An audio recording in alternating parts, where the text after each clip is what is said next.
तो दोस्तों पता नहीं इस दुनिया को क्या हो गया है। दुनिया के किसी न किसी देश में प्रदर्शन हो रहे हैं, चाहे हम बात नेपाल की करें या फ्रांस की। अब इन सब के बीच एक और नाम जुड़ चुका है ब्रिटिश से, लंदन का। यहाँ पर लाखों की संख्या में लोग सड़कों पर उतरे हुए हैं और इनका भी यही कहना है अपने देश में रहने वाले दूसरे देश से आए देशवासियों को भगाने का। जी हाँ, अगर पूरी इन्फॉर्मेशन चाहिए तो जरूरी है हमारे साथ करंट वर्ल्ड इन्फॉर्मेशन पर। दोस्तों बात 13 सितंबर 2025 की है, जब लंदन में यूनाइट द किंगडम नाम की एक विशाल रैली हुई। इस रैली को आयोजित किया था टॉमी रॉबिन्सन ने, जो ब्रिटेन में एक चर्चित और विवादित दक्षिणपंथी एक्टिविस्ट हैं। इस रैली में करीब 1,10,000 से 1.5 लाख लोग शामिल हुए। ये लोग ब्रिटिश और इंग्लैंड के झंडे लहरा रहे थे और इनके नारे थे, हम अपना देश वापस चाहते हैं। दोस्तों लेकिन दोपहर होते होते ये शांतिपूर्ण रैली हिंसक हो गई।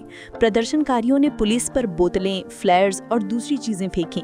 दोस्तों इस रैली की मुख्य मांगिंग क्या थी? सबसे बड़ा मुद्दा था आप्रवासन यानी इमिग्रेशन। प्रदर्शनकारी चाहते हैं कि ब्रिटेन में अवैध आप्रवासियों को तुरंत देश से निकाला जाए और सीमाओं पर कंट्रोल को और सख्त किया जाए। टॉमी रॉबिन्सन ने अपने भाषण में कहा, हमारा देश बदल रहा है और हमें इसे बचाना है। वो तथाकथित ग्रेट रिप्लेसमेंट थ्योरी की बात कर रहे थे, जिसमें दावा किया जाता है कि यूरोप की मूल आबादी को दूसरे देशों, खासकर दक्षिणी और मुस्लिम देशों से आने वालों से बदला जा रहा है। इसके अलावा एक और बड़ा मुद्दा था स्वतंत्र अभिव्यक्ति यानी फ्री स्पीच। प्रदर्शनकारी मानते हैं कि सरकार और सोशल मीडिया प्लेटफॉर्म्स उनकी आवाज को दबा रहे हैं। रॉबिन्सन के समर्थकों ने ब्रिटेन के प्रधानमंत्री कियर स्टारमर, मध्य वामपंथी लेबर पार्टी के नेता के बारे में अभद्र भाषा का इस्तेमाल किया और मारे गए अमेरिकी रूढ़िवादी कार्यकर्ता चार्ली कॉर के समर्थन में भी संदेश दिए।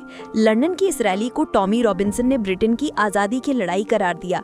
उनका कहना है कि अनियंत्रित प्रवास ने ब्रिटेन की पहचान को खतरे में डाल दिया है और सरकार को तुरंत कदम उठाने चाहिए।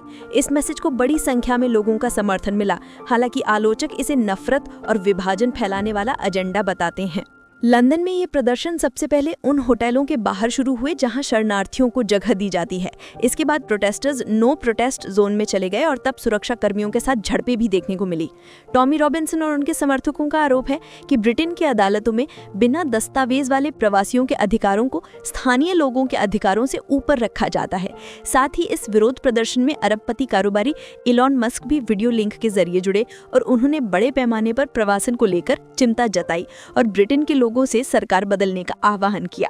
ब्रिटेन में बढ़ती मुस्लिम आबादी भी एक बड़ा मुद्दा है। अनुमान है कि साल 2035 तक ब्रिटेन की कुल आबादी में 25% मुस्लिम हो सकते हैं। पहले से ही लंदन जैसे शहरों में नो गो जोन बन रहे हैं, जहां मुस्लिम बहुल इलाकों में गैर मुस्लिमों को खतरा महसूस होता है। 2025 में एंटी मुस्लिम क्राइम रिकॉर्ड स्तर पर पहुंचा, जो कि 2 साल पहले की तुलना में 72% ज्यादा था। इस्लामोफोबिया और नस्लीय हमले लगातार बढ़े हैं। 2025 में भी मस्जिदों पर हमले, मुस्लिम महिलाओं का अपमान और वैंडलिज्म बढ़ा है। देश की सियासी हवा भी बदल रही है। लेबर पार्टी मुस्लिम वोटों पर निर्भर है, जो गाजा मुद्दे पर सख्त रुख अपनाने का दबाव डालते हैं। इसे लेकर ब्रिटिशर्स का आरोप है कि वे अपने ही देश में अजनबी महसूस करते हैं। कुछ लोगों का कहना है कि ये ग्रेट रिप्लेसमेंट ही साजिश है, जहाँ यूरोपीय कल्चर को दक्षिणी एशियाई मुस्लिम संस्कृति से बदला जा रहा है। इसी वजह से यूनाइट द किंगडम के बैनर के तले बड़े पैमाने पर प्रदर्शन आयोजित किए जा रहे हैं।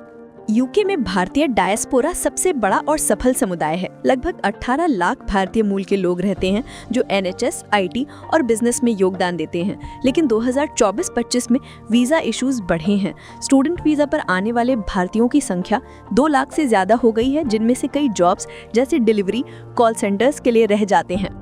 होम ऑफिस ने जुलाई 2025 में डिलीवरी एप्स के साथ डेटा शेयरिंग शुरू की, ताकि अवैध वर्कर्स, जिनमें कई भारतीय स्टूडेंट्स शामिल हैं, उनको पकड़ा जा सके। प्रोटेस्टर्स की शिकायत है, कॉल सेंटर में इंग्लिश बोलो जैसे प्ले कार्ड से साफ है कि वे सांस्कृतिक एकीकरण यानी इंटीग्रेशन की मांग कर रही हैं। प्रदर्शनों के बाद भारतीय, खासकर सिखों और हिंदू कम्युनिटी में डर फैल गया है। एक उदाहरण, सितंबर 2025 में ओल्डबरी में एक सिख महिला के साथ रेसिस्ट अटैक यानी रेप हुआ, जो एंटी इमिग्रेशन वेव से जुड़ा माना जा रहा है। एक्स पर पोस्ट्स में यूके इंडियंस कह रहे हैं कि वे अनसेफ फील कर रहे हैं। अगर आपने हाल ही में खबरें देखी हों तो आपने नेपाल में हुए भारी बवाल के बारे में सुना होगा। अगस्त-सितंबर 2025 में नेपाल में युवाओं ने सरकार के खिलाफ सड़कों पर उतरकर संसद, सुप्रीम कोर्ट और मंत्रियों के घरों में आग लगा दी। क्यों? क्योंकि सरकार ने सोशल मीडिया पर बैन लगा दिया था। एक्स पर इसे यूथ अपराइजिंग कहा जा रहा है और ये मुद्दा लंदन में भी गूंज रहा है। प्रदर्शनकारी कह रहे हैं कि उनकी आवाज को भी दबाया जा रहा है। इसी तरह से फ्रांस में भी आप्रवासन और पुलिस हिंसा के खिलाफ बड़े बड़े दंगे हुए हैं। पेरिस की सड़कों पर गर्मियों में हिंसा भड़क उठी थी और अब यूके में भी यही लहर दिख रही है। गर्मियों में एक इथियोपियन व्यक्ति द्वारा 14 साल की लड़की पर हमले के बाद शरणार्थी होटलों के बाहर प्रदर्शन हुए। तो क्या ये सब एक ग्लोबल ट्रेंड का हिस्सा है? आइए इस पर थोड़ा गहराई से बात करते हैं। कौन है एक्टिविस्ट टॉमी रॉबिन्सन? उन्होंने भीड़ से क्या कहा? टॉमी रॉबिन्सन ने इस प्रोटेस्ट का नेतृत्व किया।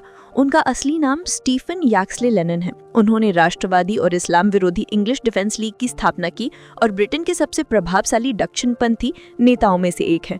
उन्होंने कहा, ब्रिटिश होना एक सुंदर बात है और मैं यहाँ जो कुछ घटित होते देख रहा हूँ वो ब्रिटेन का विनाश है। शुरुआत में धीमी गति से क्षरण, लेकिन बड़े पैमाने पर अनियंत्रित प्रवास के साथ ब्रिटेन का क्षरण तेजी से बढ़ रहा है। रॉबिन्सन ने भारी आवाज में भीड़ से कहा कि अब प्रवासियों के पास अदालत में ब्रिटिश जनता इस नाशन के निर्माता से ज्यादा अधिकार हैं।